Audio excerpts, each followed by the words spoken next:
Metroid Prime. Jesus. This game made me feel stupid. A 12-hour game that took me 14 hours to beat. Sure, that may not seem like a big deal, but this is a children's game made in the early 2000s. It shouldn't have been that much of a struggle for me as a person in his 20s to beat. I mean, I lost to each boss at least once, because I couldn't figure out the puzzle to kill it on the first try.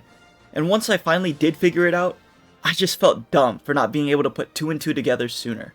Enough about my stupidity. Let's talk about the actual game. It was great. The story, I didn't really understand it. I think I was hunting down a dragon or something, finding artifacts around the planet to challenge him to a 1v1 duel to the death. It was kind of like Minecraft, honestly, collecting the ender pearls. And the controls, though, they were okay. Didn't really like how I had to stop moving when aiming, but the controls were controlling, and that's all that mattered. The game do be gaming. So, Metroid Prime. Playing the game, I was lost constantly. I was backtracking, searching/waiting for the next objective to ping. I was literally handheld to victory, and I still felt like the game was too hard for me. Plus, when traveling the map, I would occasionally be killed by the systematically generated fodder enemies. And those color-coded goons that can only be killed by a specific gun made me want to die. And made me die an unfathomable amount of times in the game. I spent most of my time respawning than actually solving the puzzles of the world. And I spent a lot of time stuck on stupid puzzles. For example, the Ice Temple. I sat there just sitting at the statue, trying to learn its secrets, just to find out the reason I couldn't solve it was because I always, without fail, just skimmed the dialogue. The answer was literally spelt out for me, and I couldn't figure it out.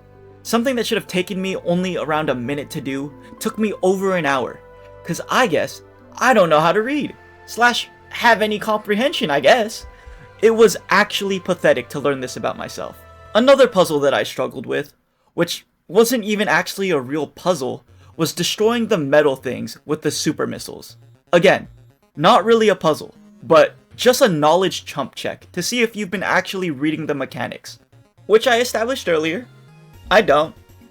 And sadly, this was the only time I had to pull up a YouTube video just to learn how to use a super missile, because I wasn't paying attention when they told me, and skimming through the controls of the game, I think they probably weren't reiterated how to use.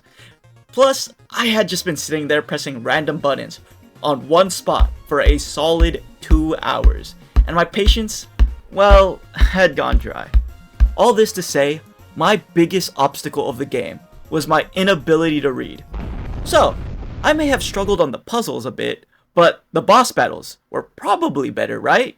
Wrong, because the bosses were basically glorified puzzles that you can die to.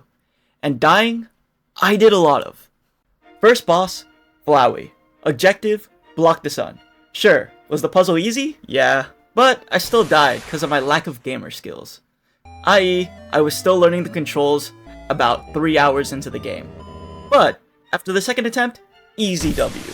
Boss 2, Bulborb from Pikmin, but spiky.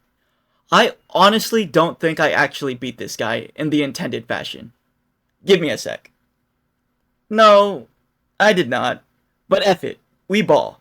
Cause to my knowledge, the ball bombs were the only effective way to damage him. So, I was playing Bomberman. Roll in, place bomb, retreat. Roll in, place bomb, retreat. Until he eventually died. Second boss was tedious, but I still came out the victor. Then, we have this guy. The Rock. Bro, I was actually so stupid when fighting this guy.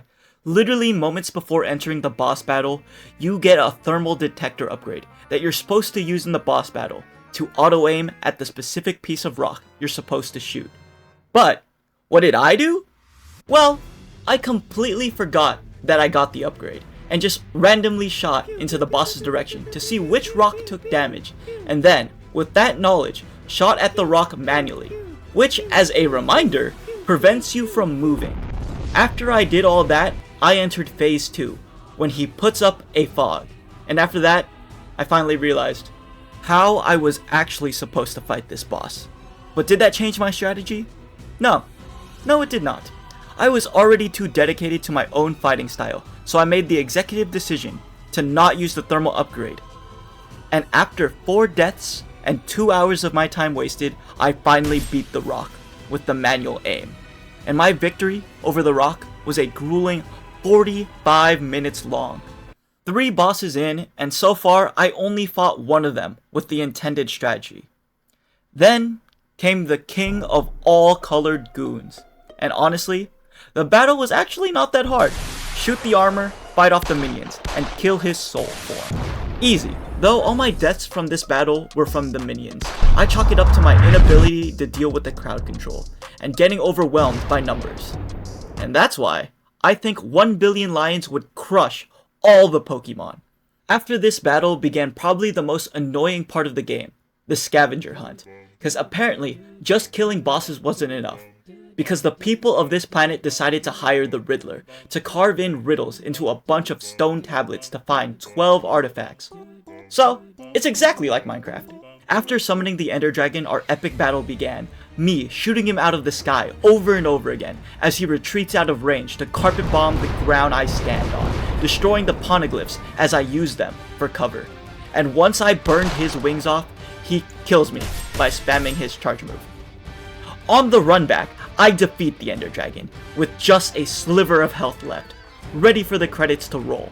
But no, that's not what happened, because after I've slain the dragon, I had to fight the Metroid Prime. The hell? I thought I was Metroid. Who the hell is this? But the boss battle was actually quite simple.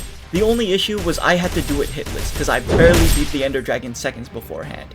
And with a quarter health left, Metroid kills me. And in defeat, I have to kill the Ender Dragon again, which I do, and finally defeat Metroid Prime. But, surprise, Metroid has a second phase. I really shouldn't have been surprised by that, but what was actually surprising was his second phase was actually very easy to deal with. Go in Magic Puddle, Puddle boost my gun, and shoot the squid head. And just like that, I beat the game, and get hit with the biggest plot twist. Metroid Guy is actually Metroid Girl, and she's a white blonde chick, the classic Marvel Rivals formula 24 years in advance. Overall, good game. I actually heard Metroid Prime 2 was the hardest of the trilogy, so that's gonna be fun. I give Metroid Prime a 8 out of 10. Too easy.